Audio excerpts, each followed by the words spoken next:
Brides and grooms are crazy, right? I mean, they're crazy. They don't know what they're doing. They don't know what's going on. They're rude to us on a regular basis because they think they know better. Hi, it's Bill.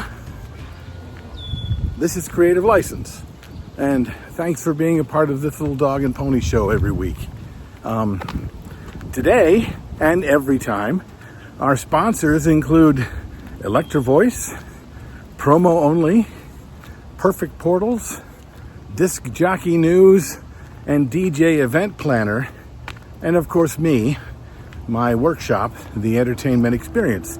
There's one coming up in November here in Minnesota, and then there's another one coming up in October in London, England.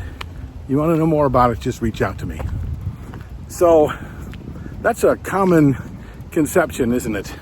That brides and grooms and parents of brides and grooms don't know anything about events, yet they tell us what to do and we're forced to do what they say.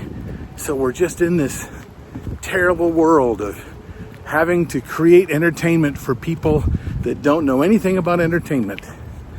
Well, that's one way to look at it, I suppose.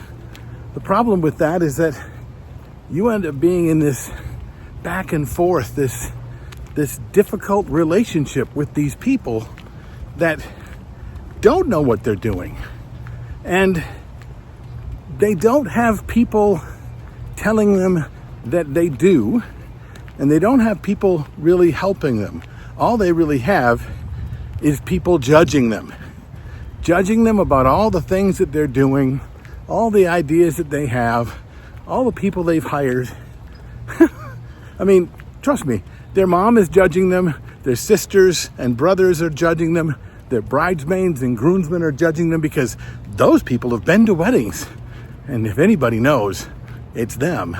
So let me just tell you what's going wrong with your wedding and what you're doing wrong with your wedding. And then they walk into the world to the vendors and they listen to caterers saying, "Oh, no, that's just a dumb idea. You don't know. I know. Trust me, and I will do that for you." Photographers do the same thing. Videographers do the same thing. People who do invitations and DJs and bands. Oh, I think as much as it might be true that you know more about the event that they're putting together than they do, telling them how dumb they are and the way you communicate with them is not creating the trust that you're asking them to have in you. Hey, just trust me, I know what I'm doing, isn't really something that's working out. When was the last time you went to buy a car when you didn't know anything about a car, and the salesman comes out and starts giving you the pitch and says, "Hey, trust me, I know what you need." Do you trust him because he said, "Trust me"? No. So let me give you something to consider.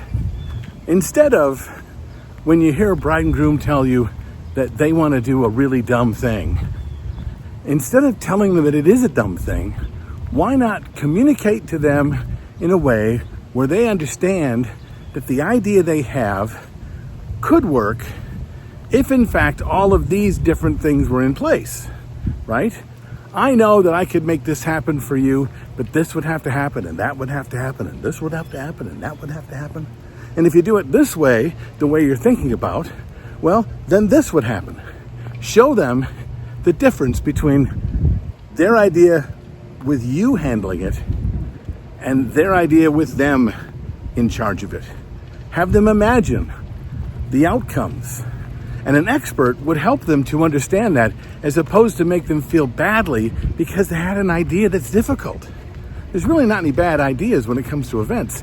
It's just bad execution. People try to execute these things poorly, and then they don't work out well because an entertainment professional did not help them put it together. An entertainment professional understands things that a caterer doesn't, that a photographer doesn't, that a mother of the bride or a sister of the bride or a groomsman doesn't understand. You understand all the things that need to be in place for the timing to be right, for a thing that you're going to do for them to work out well in front of an audience. If you don't, then I think that's an area of study that you should take on. I do know that there's a lot of people with creative ideas that kind of just throw them at a wall like a handful of spaghetti and hope that one of the noodles stick. An entertainment professional, someone who's been there, someone who's studied this, understands that if something is done a certain way, a certain outcome will appear. Otherwise, you're just throwing an idea into a room and hoping the audience will love it. The truth is, if you're a professional, you can help them understand that, yes, it's a great idea if done correctly. If that's the way you communicate, that begins to create trust in them. And the next time they have an idea, they just say, I have an idea. What do you think? As opposed to, you have to do this and I'm going to blame you if it doesn't work out. What do you think about this? I know you have some opinions. Write down your comments below. Until I talk to you next time, this is Phil, and this is Creative License.